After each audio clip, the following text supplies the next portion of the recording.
dernier quart d'heure de Smart Bourse, chaque soir, c'est le quart d'heure thématique. Le thème ce soir, c'est celui de la stratégie patrimoniale et de la stratégie de diversification patrimoniale même. Nous en parlons avec Yann Leher, qui est à mes côtés en plateau, le fondateur du cabinet 23IS. Bonsoir Yann. Bonsoir Grégoire. Merci beaucoup d'être avec nous. Un mot de ce cabinet que vous avez fondé récemment, qui est un cabinet de conseil et de stratégie en gestion de patrimoine. Un mot de votre parcours aussi, de l'expérience accumulée pendant 2 décennies et plus dans des salles de marché de grandes banques d'investissement ou de fonds de gestion alternative, comme on dit. C'est ça, Yann, à structurer à la chaîne des produits et à traiter. Non, oui, une expérience assez riche sur les marchés financiers. En fait, une dizaine d'années en banque d'abord, en trading et en structuration à Paris et à New York. Et puis une expérience plus en gestion d'actifs, mais sur des actifs alternatifs, comme vous dites, type hedge fund. Avant de monter mon cabinet, donc 23IS, qui fait du conseil en gestion de patrimoine, conseil en investissement financier, mais avec une forte, un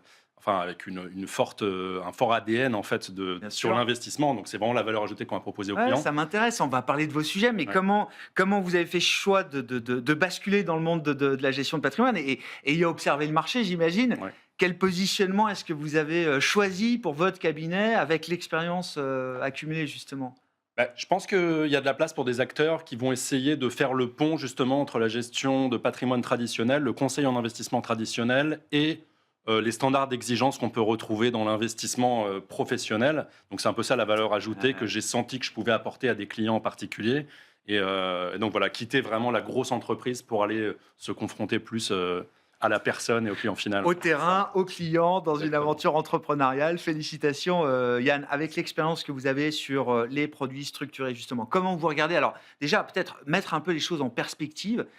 C'est une vague, c'est une déferlante, c'est encore des produits, une classe d'actifs qui connaît une croissance exponentielle aujourd'hui sur le marché français. On parle des produits structurés. Oui, alors les produits structurés, donc c'est une classe d'actifs que je connais bien, côté banque, je gérais les risques de ces produits-là pour les clients finaux, donc je connais bien vraiment toute la chaîne. Je suis moi-même client final aussi. Alors les produits structurés, effectivement, depuis 3-4 ans, on assiste à une explosion vraiment des volumes. Il y avait environ 20 milliards d'encours, tout type de clients confondus, il y a encore 3-4 ans. Aujourd'hui, on est plutôt à 60 milliards. Wow. Et donc, on a fait x3 en 3-4 ans. C'est une classe d'actifs qui est un peu cyclique, mais pas tant que ça. On observe quand même une croissance régulière, mais avec une accélération récemment. Donc, sur ces 60 milliards qu'on attend comme émission pour cette année, il y en a 20 milliards qui est intermédiés à peu près par des CGP et par des courtiers en produits structurés. Et on explique cette explosion des volumes, parce que c'est vraiment non négligeable à l'échelle des particuliers, par la performance assez spectaculaire qu'il y a eu. En général, le produit structuré, on va dire que 80% du marché, c'est indexé aux produits actions et indices actions. Ouais. Donc, vu qu'on assiste quand même à un rallye depuis quelques années du marché, les produits sont rappelés avec des coupons qui sont nettement supérieurs au taux d'intérêt sans risque, qui battent le fonds euro, qui battent les SCPI, qui battent tout un tas d'autres classes d'actifs, avec parfois un risque perçu moindre. Donc le client final est très heureux, le distributeur est très heureux, toute la chaîne en fait en profite. Et donc voilà, ça continue tant que ça marche. Tant que la marée monte, effectivement, tout va bien dans le meilleur des mondes. Non mais vous le dites, c'est des produits qui correspondent aussi à un moment de marché, mais pas que. Ça s'inscrit dans une tendance un peu plus structurelle.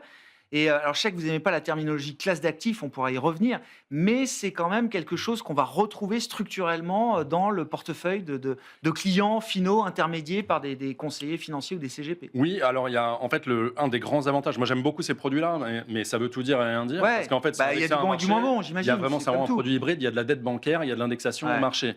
Donc en fait, on peut construire des produits tellement variés, tellement personnalisés, et ça c'est un des grands atouts du produit, que ça peut convenir à tous les types d'investisseurs. On peut avoir des trésoriers d'entreprise, très bons pères de famille, jusqu'à des profils très dynamiques qui vont s'indexer à une action avec un produit structuré très leveragé.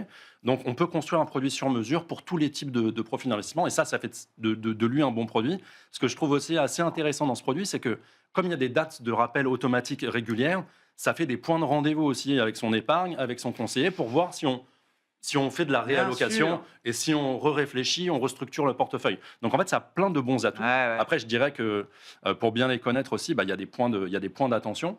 J'imagine, quand on a un effet déferlant comme ça, forcément, on doit trouver du très bon et on doit trouver des choses un peu moins bonnes. Pour dire il y a un phénomène effectivement d'aspiration. Il y a beaucoup d'appât du gain aussi chez les distributeurs. Donc, il faut dissocier effectivement le bon grain de l'ivraie. Pour le moment, tout a l'air beau, tout s'est bien, globalement bien passé. Ouais. Il y a eu des rappels sur 90% de l'inventaire en 1 à 3 ans, alors que les produits ont 8 à 10 ans de maturité.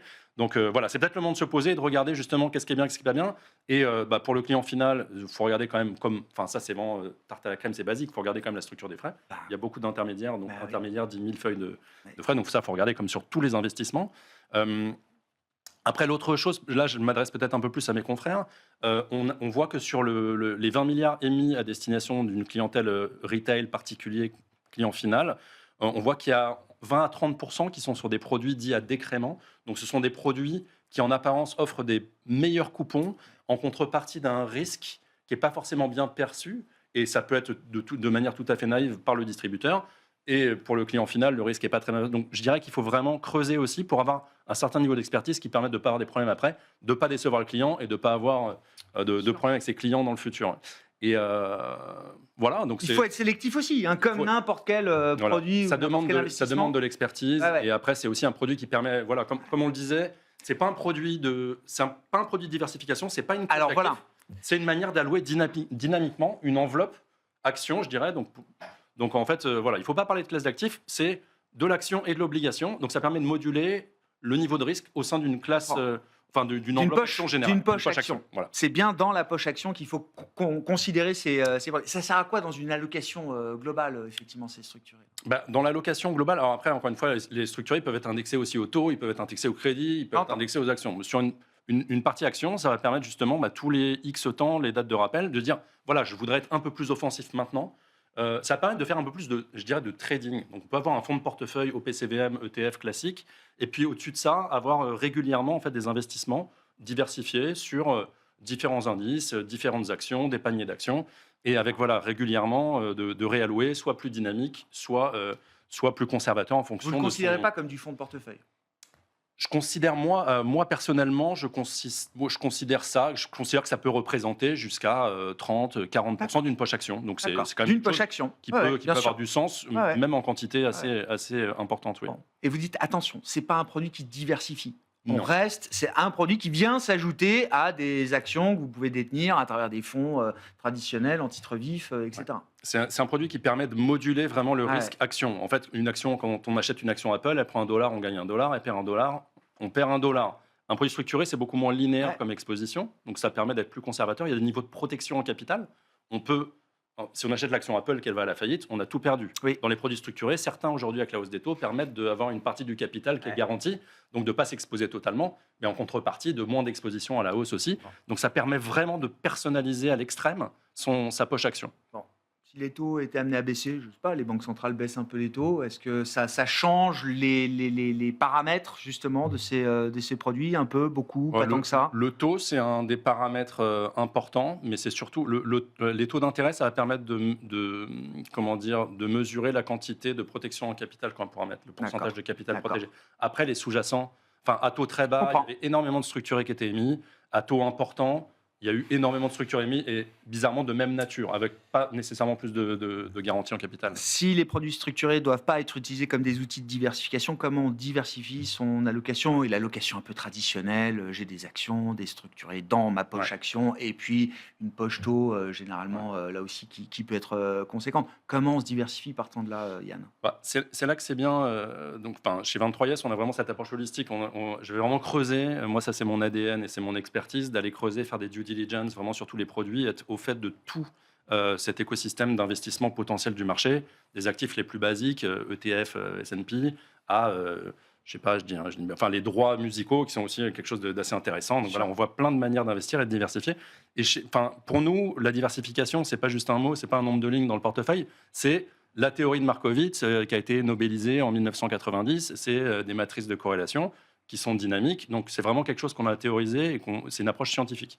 Donc aujourd'hui, comme on dit, le produit structure action, il est corrélé au marché action. Donc c'est pas un produit de diversification. Très clair. On parle beaucoup de cryptocurrency, c'est aussi l'autre, là pour le coup, classe d'actifs à la mode.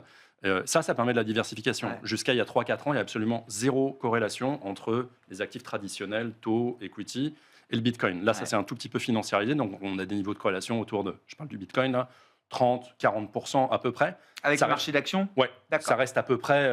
Enfin, on peut considérer que c'est une classe d'actifs de diversification. Ça garde un pouvoir diversifiant. Ça a un pouvoir diversifiant qui va évoluer dans le temps et qui nécessite d'être réévalué régulièrement. Ouais. Mais effectivement, il a montré à la fois le crypto-actif, la classe d'actifs crypto a montré son pouvoir diversifiant et elle a un niveau de maturité aujourd'hui qui me fait penser que ça a sa place dans des portefeuilles d'investissement.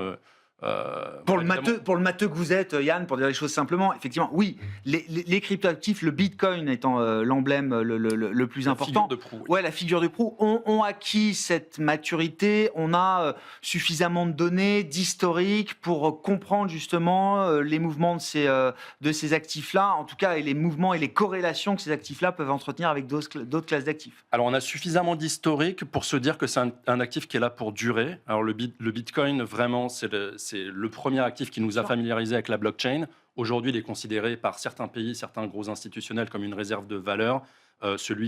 Plus personne peut dire aujourd'hui que le Bitcoin, il y a des chances qu'il aille à zéro parce qu'il est adossé à aucun actif. Non, il est utilisé comme une réserve de la même manière que l'or peut être utilisé. Donc, lui, il représente 2/3 du marché. Donc, c'est vraiment le gros... Le flagship, quoi. Voilà, c'est le flagship, exactement. 2/3 d'un marché, 2000 milliards à peu près de dollars sur cet actif-là. Et puis, il y a tout l'écosystème autour qui peut avoir des dynamiques un petit peu différentes, mais dans tous les cas, avec une dynamique quand même de croissance sur le Bitcoin, qui lui, en plus, a l'effet de rareté, avec les 21 millions maximum. Mais tout l'écosystème autour, avec la blockchain Ether, qui est vraiment l'endroit pour les smart contracts, même s'il y a de la concurrence. Il y a toute une infrastructure voilà, qui est en train de voir le jour autour de ces actifs crypto. Il nous reste moins d'une minute, Yann. Comment on s'expose à ces marchés-là de manière professionnelle pour le compte de vos clients? Ouais. C'est-à-dire pas être dans le trading, dans le spiel, etc. Qui peut être une façon d'aborder ces marchés. Mais quand on veut le faire dans un cadre professionnel sécurisé, comment on fait? Je dirais que là, il faut penser diversification et il faut déléguer surtout. Je pense que les gens à qui on s'adresse, moi, la clientèle plutôt chef d'entreprise et profession libérale, n'a pas le temps de s'occuper de ça. Il faut déléguer, il faut être diversifié. Le Bitcoin, c'est bien, l'Ether, c'est bien. Il y a d'autres choses. Donc, il faut s'exposer à l'écosystème. C'est pas toujours facile pour nous, distributeurs aussi, puisque les Français aiment beaucoup l'assurance vie, mais on peut mettre aucun de ces produits en assurance vie française. Avec le Luxembourg, c'est tout à fait légal, on peut mettre beaucoup plus de choses. Donc là, je dirais qu'il faut faire confiance et il faut s'appuyer sur quelqu'un qui fait de la pédagogie et qui a l'expertise de ces marchés-là, comme on a essayé de développer chez nous, chez 23IS. Merci beaucoup, Yann. Merci d'être venu nous voir pour évoquer ces grandes tendances de marché quand même qu'on observe depuis plusieurs années et qui sont intégrées dans les stratégies de gestion de patrimoine aujourd'hui. Yann Leher, le fondateur du cabinet 23IS, qui était l'invité de ce dernier quart d'heure de Smart Bourse ce soir.